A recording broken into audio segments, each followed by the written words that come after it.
Kira-kira kalau kita jadi seorang bapak, punya anak, mau nggak kita ngajak anak kita kerja salah? Ya anaknya ketua DPRD, bapaknya bupati gitu kan. Ini APBD selesai di dapur aja mandi anak orang berdua. Nah, orang banyak lupa Mas, kalau di DPRD itu mengambil keputusannya kan nggak bisa saya sendiri kan.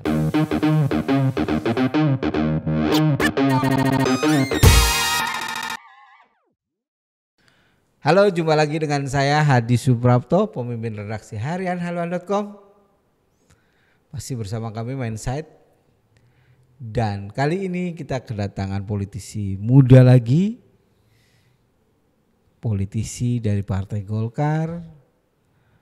Sebelumnya di DPRD Solok Selatan dan sekarang akan mencalonkan diri di Dapil 1 Sumatera Barat untuk DPR Pusat.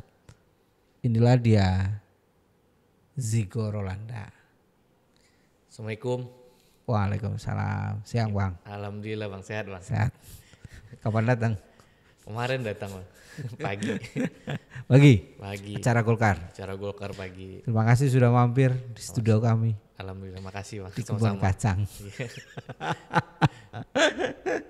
Ini studio kami untuk digital ada di Jakarta, untuk cetak ada di Padang. Luar biasa haluan Bang. Ya, haluan. Korannya orang Minang. Orang awak.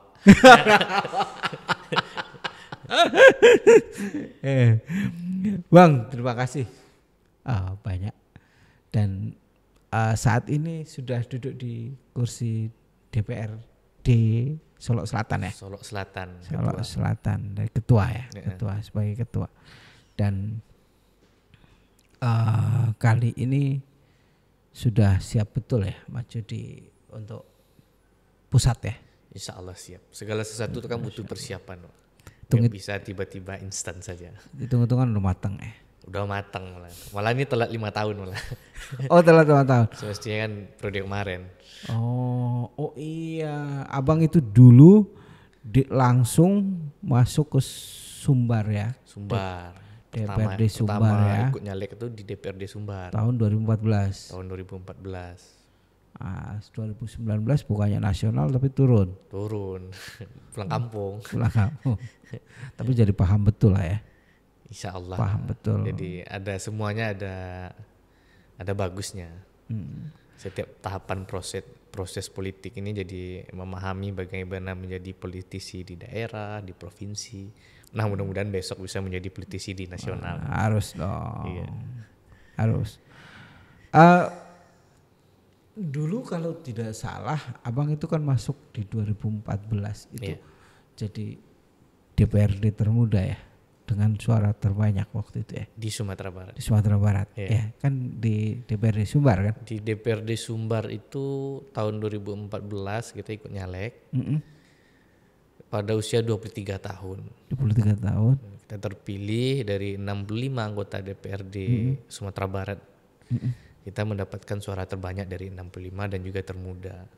Wih, ya kan. Makanya kita bilang telat, semestinya kan habis dari Sumbar ke langsung ke RI kan. Itu pertama kali nyalek. Pertama kali nyalek. Bisa terkenal banget, gimana ceritanya? Ya mungkin sudah dari nasab kali Pak. Dan memang saya bapak memang politisi. Tapi waktu itu 2014 Bapak belum jadi bupati kan ya? Belum jadi bupati. Bupati baru 2019 ya? 2019. Dan itu kali yang ketiga. Udah nyalonin 2 kali, kalah, yang ketiga baru dapat. Oh ya. Dan ketiga baru dapat. Dan salah satu hikmahnya pulang kampung itu Mas. Anaknya ketuanya. Kita jadi ketua, setelah jadi ketua baru dapat bapak jadi bupati. Oh, jadi abang dulu ya? Saya dulu. Oh. Enggak kayak kebanyakan di tempat-tempat daerah, biasanya kan bupati dulu, setelah itu baru anaknya dapat DPRD. Kalau ini anaknya dulu ya? Ini ya mungkin itu prosesnya Mas. Jalannya Tuhan kali Mas. Anaknya dulu. Ini kan agak unik ya. Jadi ketua DPRD, kemudian bapaknya yang di eksekutif, Kan kadang-kadang ada inilah, ada ya kadang-kadang sering ada wacana yang tidak sejalankan antara DPRD sama eksekutif. Nah, ini kan bapaknya sendiri. Sebetulnya tergantung Gimana?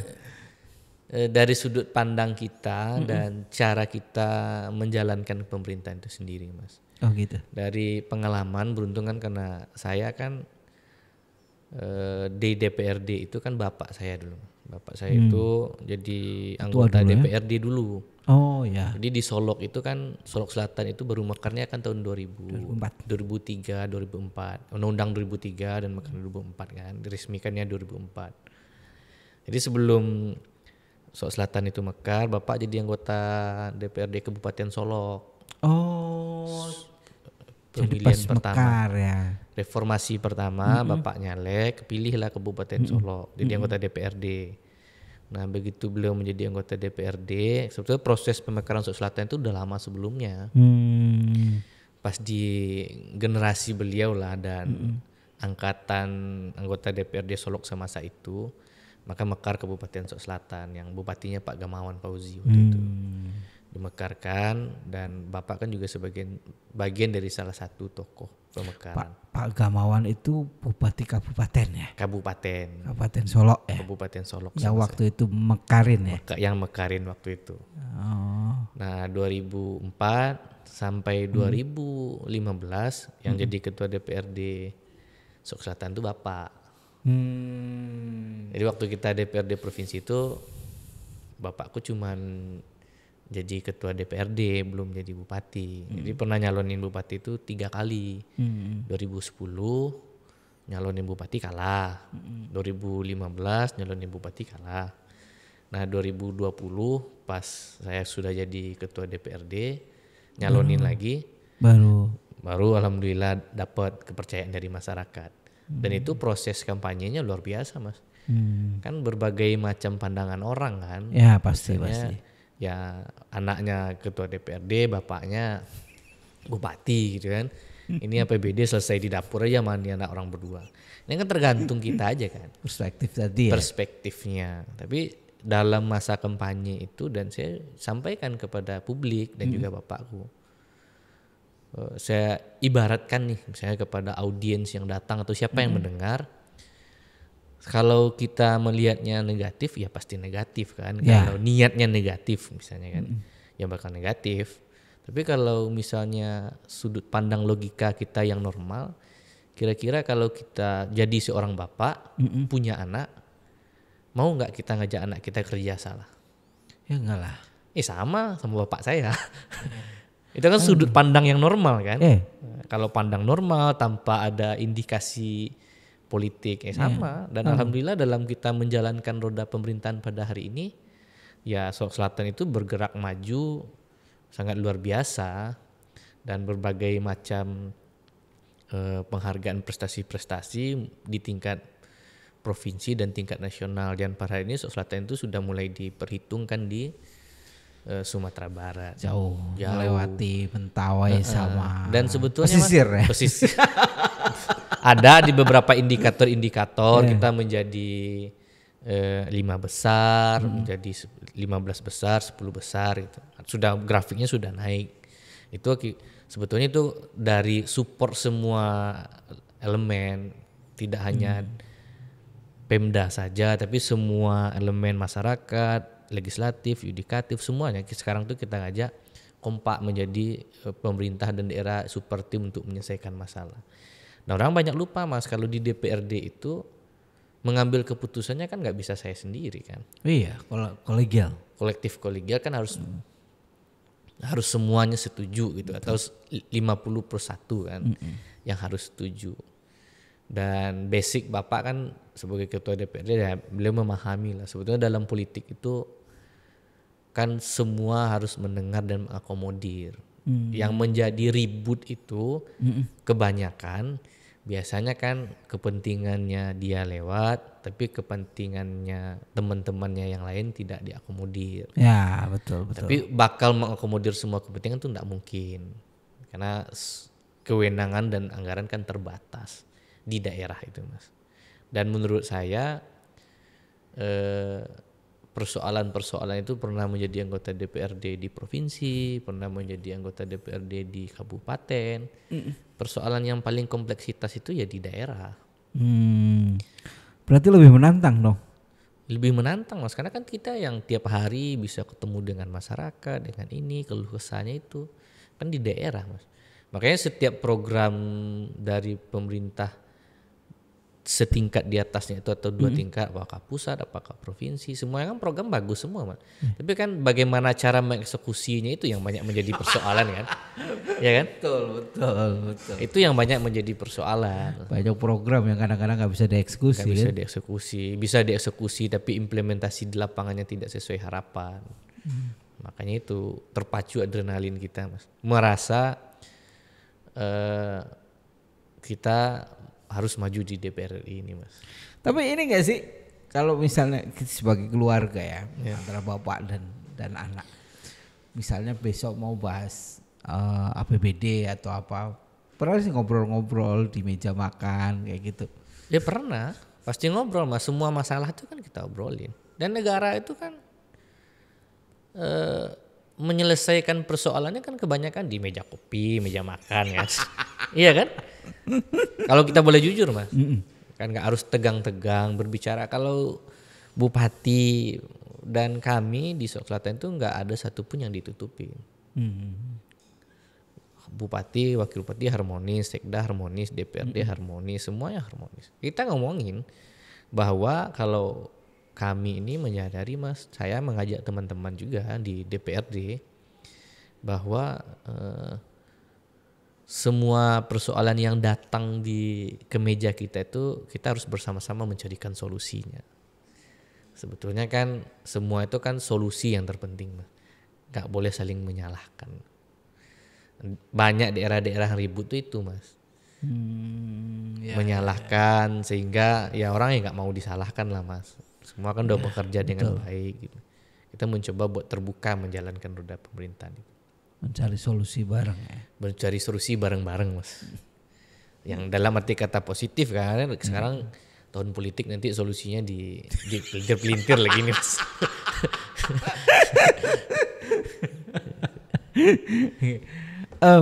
Tapi pengalaman sebagai anggota DPR provinsi itu membekas nggak sih ketika dibawa ke daerah? Menurut saya sangat membekas Mas. Dan saya itu beruntung pertama menjadi anggota DPRD itu di provinsi Mas. Karena kalau di provinsi itu secara intelektual kan juga lebih lumayan baik lah di daerah. Apalagi tempat kami kan daerahnya baru pemekaran Mas. Dan saya di provinsi itu pada usia 23 tahun. Jadi anggota DPRD, jadi karakter dan watak saya itu terbentuk itu di dalam dunia politik dalam menjalankan roda pemerintahan di provinsi. Makanya di provinsi yang semasa itu menurut saya ya kerja itu bareng-bareng gitu loh. Nggak ada yang saling menyalahkan. Begitu sudah terpilih, ayo ini tanggung jawab kita bersama gitu. Tidak ada lagi mengkotak-kotakkan daerah gitu. Atau kan kalau misalnya di Sumatera Barat, kalau Selatan belum maju secara mata nasional kan Sumatera Barat kata orang kan. Iya betul. Kan nggak bisa dipisah kan. Nah itu membekas banget di provinsi itu. Dan di provinsi ya secara pengalaman dan lain-lainnya kan di provinsi itu ya namanya provinsi kan dibandingkan daerah.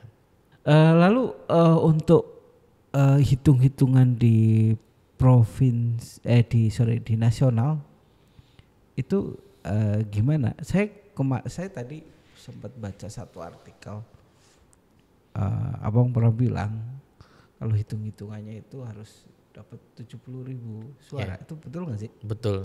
70.000 kan Solo itu sekitar 122.000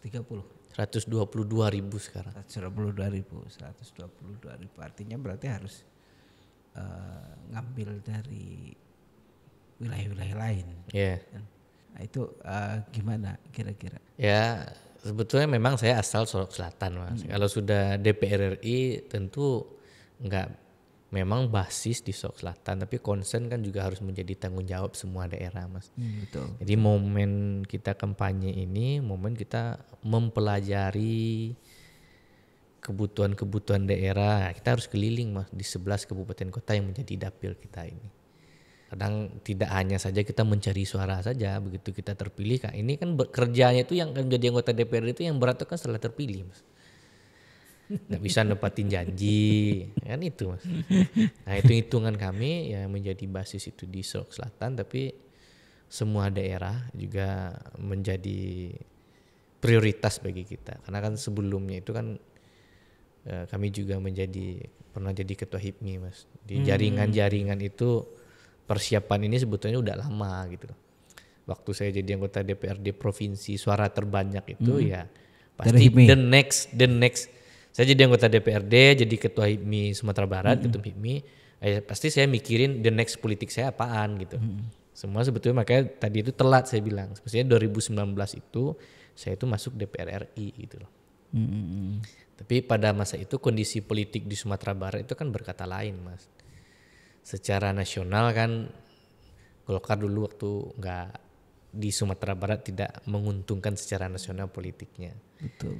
Jadi mau tidak mau karena saya jadi ketua Golkar Sulawesi Selatan itu pada tahun 2017, ya saya bertanggung jawab bagaimana mempertahankan kemenangan Golkar di Sulawesi Selatan.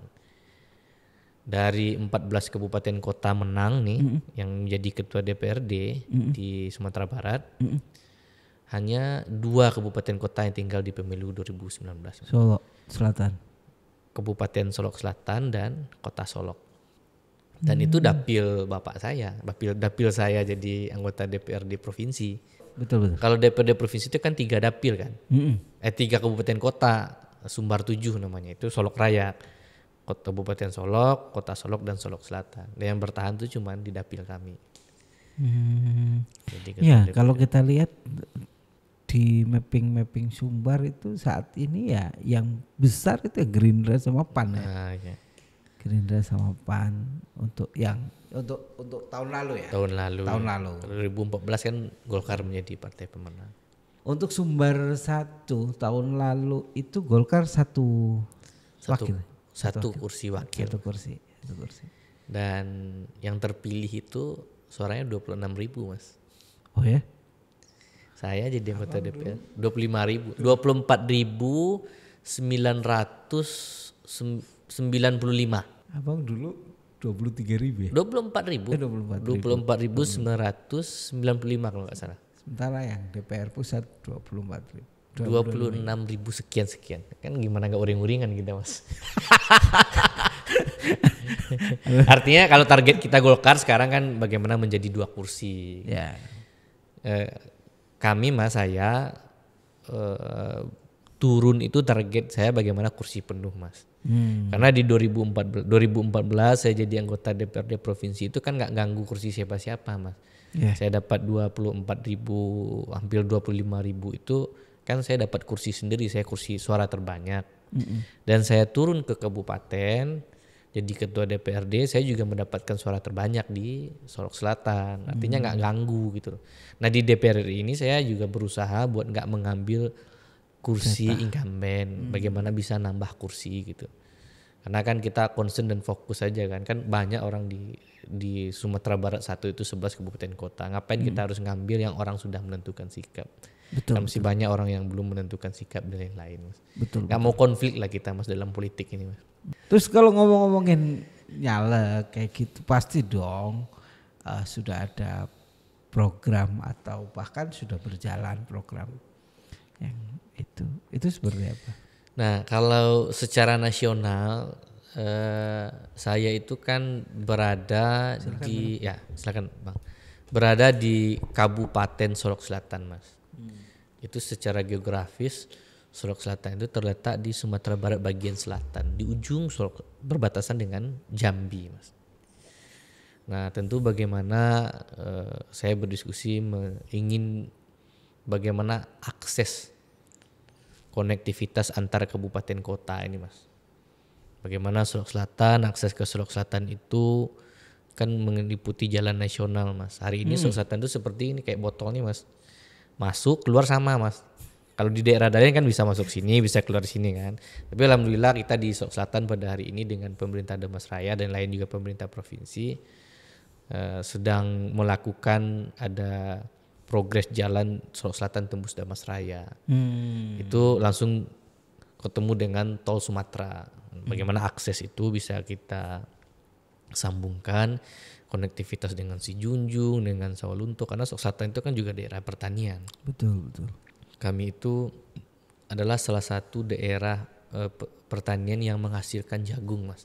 11% dari kebutuhan jagung Sumatera Barat itu dari Solok Selatan dan lain-lainnya. Nah, tentu secara nasional kami ingin membawa aspirasi ini karena kami melihat mencoba untuk di daerah di Solok Selatan semua elemen itu sudah kompak dan dengan provinsi rasanya komunikasi juga cukup baik dan di pusat juga komunikasi baik.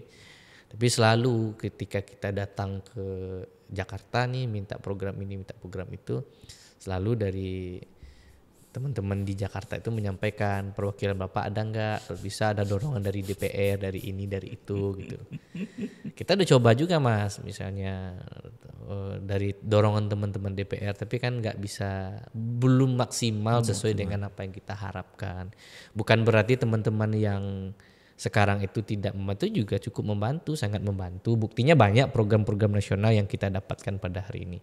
Jalan-jalan nasional dan bantuan-bantuan pertanian dan sekolah pendidikan juga banyak kita dapat. Tapi belum maksimal yang kita dapatkan karena kita kan daerah baru, banyak kebutuhan-kebutuhan. Kalau berharap dengan APBD saja, APBD provinsi itu nggak banyak dapat. Apalagi kan Bupati Solok Selatan kan juga ketua Golkar Mas. Jadi jaringan-jaringan itu banyak juga yang bantu Mas. Tapi porsinya itu belum mendapatkan porsi yang prioritas Mas. Untuk Solok Selatan. Makanya ke depan itu insya Allah di 2024 kita RI itu program-program nasional konektivitas daerah itu bisa kita percepat. Dan kalau di Solok Selatan di DPRD atau pemerintah daerah hari ini kita kan mendorong bagaimana generasi-generasi di sektor pendidikan sumber daya manusia ini Mas. Betul. Nah, gitu, dan Mas. Nanti ke depan kan tidak hanya Solok Selatan. Tidak hanya, semua daerah Mas. Betul. Dan saya rasa semua persoalan daerah itu pasti sama Mas. Termasuk ya Mentawai, pesisir itu kan orang daerah-daerah. Pasti sama Mas. Persoalan daerah itu rata-rata hampir sama, kekurangan anggaran, ini pasti sama Mas. Dan kami memahami betul Mas bagaimana kebijakan-kebijakan pusat pada hari ini terhadap daerah Mas. Paham betul. Proses bagaimana APBD-nya, dikasih APBD ada DAU peruntukan, ya paham lah pokoknya proses internal itu Mas.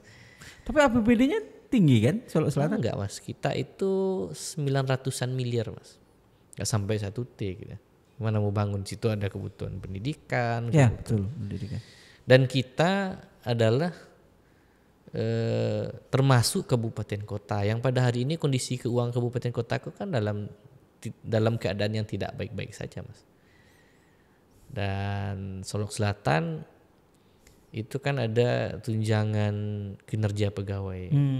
Kan ada kan? Iya betul. Tukinnya. Solok Selatan itu menjadi dari 19 kabupaten kota yang tetap memberikan tunjangan pegawainya dalam bekerja. Ada beberapa kabupaten kota saya tidak menyebutkan, itu kan persoalan internalnya kan. Kita kan nggak tahu kebutuhannya apa. Ada yang membayarkan tunjangan kinerjanya 6 bulan, ada yang 7 bulan, ada yang 8 bulan. Tapi kita di Solok Selatan itu termasuk tetap membayarkan 12 bulan. Pengelolaan keuangan daerah kita di Solok Selatan itu cukup baik dan kita tidak defisit Mas. Ada beberapa daerah yang juga defisit. Pelik banget sebenarnya ya. Saya melihat persoalan itu yang kompleksitas itu adanya di daerah Mas. Kalau di Jakarta kan duitnya banyak Mas. Ya 900 miliar. Ada infrastruktur yang harus dikejar kayak tadi supaya jalan nggak masuk dari sini keluar dari sini. Kan ada infrastruktur, ada pendidikan yang ada bisa keagamaan lewat, ya. Ada pertanian, ada kesehatan. Makanya nggak cukup dengan uang APBD saja, nggak cukup juga dengan uang provinsi. bagaimana alokasi uang APBN kegiatan-kegiatan nasional ini lebih banyak lagi mensupport Kabupaten Solok Selatan. Tidak hanya Kabupaten Solok Selatan, tapi kan Kabupaten Solok Selatan itu kan bagian dari provinsi yang belum terkonek, Mas. Bagaimana dengan Damasraya? Dan alhamdulillah pada tahun ini Kabupaten Damasraya, Kabupaten Solok itu mendapatkan ada IJP namanya, program kegiatan jalan nasional instruksi Presiden. Dapat Solok Selatan. Nah, kita kan tentu mau ini lebih cepat lagi, maksudnya kan berkat komunikasi dan kolaborasi pemerintah daerah dan pemerintah provinsi dan pemerintah pusat. Semua itu tidak bisa saling meninggalkan. Misalnya kita punya hubungan baik nih dari kabupaten langsung saja ke nasional, tapi kita nggak bawa provinsi nggak bisa juga, Mas. Karena kan semua lembaran dokumen negara itu kan saling terkait. Betul. Punya jaringan bagus di pusat, tapi nggak punya komunikasi baik di provinsi, Mas. Eksekusinya juga ribet. Punya hubungan baik di provinsi, di pusat, di daerah kita nggak pintar komunikasi. Karena itu yang banyak menjadi persoalan-persoalan. Nah, ini pengalaman ini yang rasanya ingin kita berbagi dengan kawan-kawan bagaimana menjalankan roda pemerintahan itu menurut kami. Nggak bisa, misalnya nggak kompak jalankan roda pemerintahan ini, nggak bisa. Aduh, ternyata pelik banget. Cerita di daerah ini lebih pelik daripada cerita nasional, Mas. Kalau di provinsi nggak sepelik itu ya? Nggak sepelik itu karena APBD-nya juga besar kan. Lumayan besar di provinsi itu, kalau nggak salah 7 T APBD-nya. Terakhir waktu saya jadi anggota DPD provinsi itu 7 triliun. Dan kami memang konsen di pendidikan. Kayak sekarang nih di Solok Selatan tuh yang menjadi program prioritas pemerintah daerah itu adalah meningkatkan sumber daya manusia yang produktif dan kompetitif. Itu di poin pertama itu di dalam RPJMD-nya yang telah ditetapkan dari nomor 1 nih. Nomor 1. Karena itu yang menjadi kegelisahan kami, kegelisahan saya nih sebagai ketua DPRD. Saya kebetulan ketua DPRD dan juga ketua tim sukses bapak saya. Ketua tim sukses menangkan itu, dan ini menjadi program prioritas sebagai generasi muda bagi kami. Bahwa dulu di Solok Selatan itu angka harapan sekolahnya itu hanya 8 tahun nggak sampai tamat SMA. Maka apa yang menjadi persoalan? Salah satunya ya persoalan biaya kan. Iya, betul. Persoalan biaya apa salah satunya? Secara kasat mata yang cepat. Karena ada programnya nih, ini yang buat yang cepat, buat jangka pendek, jangka menengah, jangka panjang. Nah, kita selesaikan dulu apa persoalannya. Kita bikinlah program jangka pendek itu memberikan pakaian seragam gratis, Mas. Jadi setiap anak sekolah yang baru masuk sekolah SD dan SMP kelas 1-nya kita berikan pakaian seragam gratis 2 pasang. Jadi tidak hanya SPP yang gratis. Tidak hanya SPP, Mas. Karena yang menjadi berat bagi orang tua tuh kalau misalnya kita punya anak 3 orang. Kalau di daerah kan ada anak 3 orang, 4 orang sampai 5 orang kan. Sepatu, minta seragam. Seragam. Kalau kita bantu dia kan itu bisa meringankan. Dan baju itu bisa dipakai 1, 2 sampai 3 tahun baju Betul. Waktu kita SD kan. Itu yang meringankan. Nah, tahun pertama itu kita bantu pakaian seragam SD dan SMP. Di tahun 2022 itu kita bantu SD, SMP, MTS, MA, MIN, SMK, SMA. Yang menjadi kewenangan kabupaten kota hanya 2 sekolah, Mas. SD dan SMP saja. Tapi kita subsidi nih, kita support nih, kita hibahkan nih ke SMA. Kita nggak mikir nih, kalau sebetulnya kalau kita ego, nah itu kan bukan kewenangan gua. Itu kan kewenangan provinsi. Betul. Ya kan? Betul. Tapi persoalannya bukan itu, Mas. Kalau kita nggak bantu SMA, mereka putus sekolah SMA gimana? Kan masyarakat kita juga, Mas. Betul. Ya kan? Gak jalan juga. Gak jalan juga.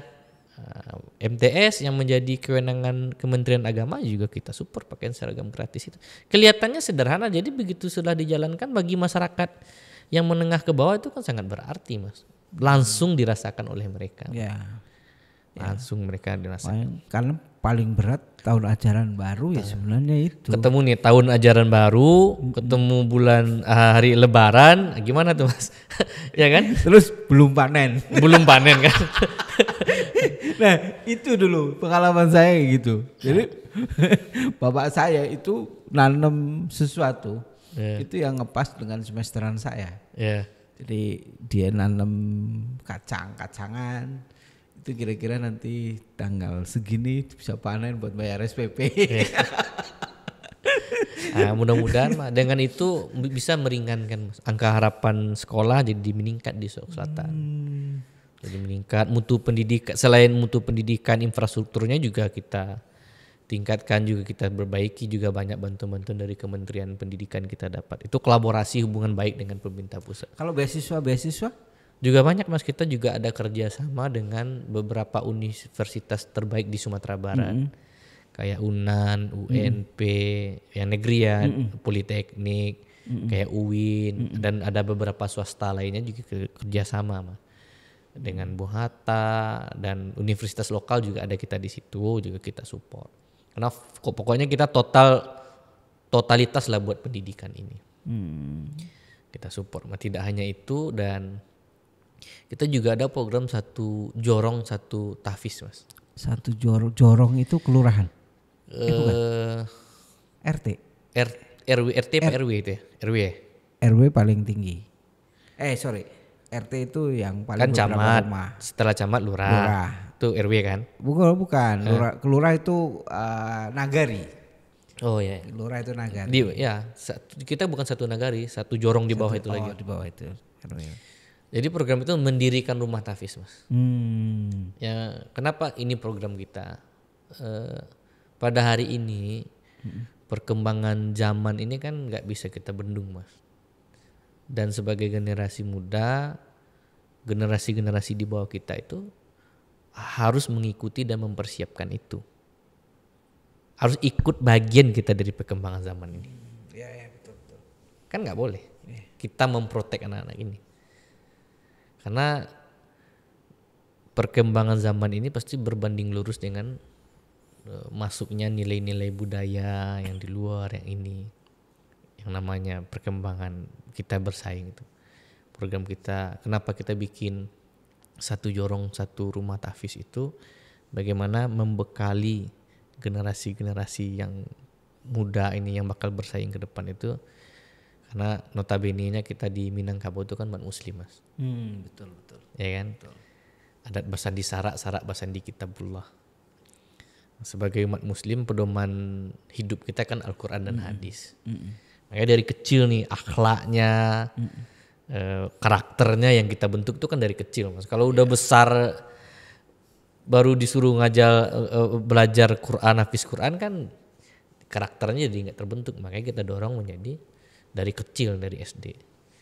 Alhamdulillah dari 270 lebih jorong itu sudah terbentuk 300 lebih rumah tahfiz. Wih, keren ya. Itu ada yang didirikan oleh masyarakat umum Mas.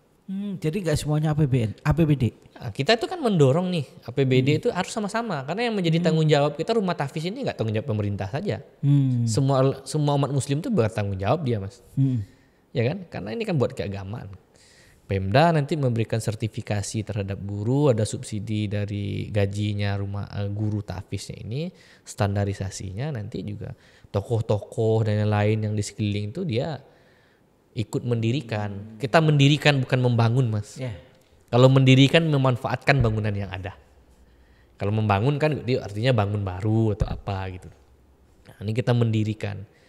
Kita dirikan rumah tahfiz memanfaatkan bangunan ada yang dari rumah warga, ada yang dari masjid, ada yang dari musala. Alhamdulillah setiap tahun itu, tahun kemarin kalau nggak salah kami itu lebih dari 9.000 anak-anak yang sudah diwisuda tahfiz itu Mas. Ada yang hafal dan 1 juz, 2 juz, 3 juz, 4 juz sampai 10 juz itu Mas. Keren juga ya. Keren Mas. Dan kita kerjasama itu dengan Kementerian Agama. Dengan Kemenak di sana. Memang kita serahkan buat urusan agama nih bagaimana menjadi tanggung jawab Kemenak. Apa yang harus kita kerjasama. Nah kalau mereka sudah mempunyai bekal, kita nggak perlu lagi mau anak sekolah di mana, mau sekolah apa. Kalau mereka sudah punya bekal buat sebagai ilmu agama kan kita nggak perlu khawatir lagi Mas. Mau jahat juga takut. Mau jahat juga takut. Ya. Pada hari ini kan sebagai orang tua kan kita juga takut nih, misalnya anak kita mau kuliahin di mana, mau sekolah di mana, wah daerah itu daerah bebas, daerah ini daerah itu.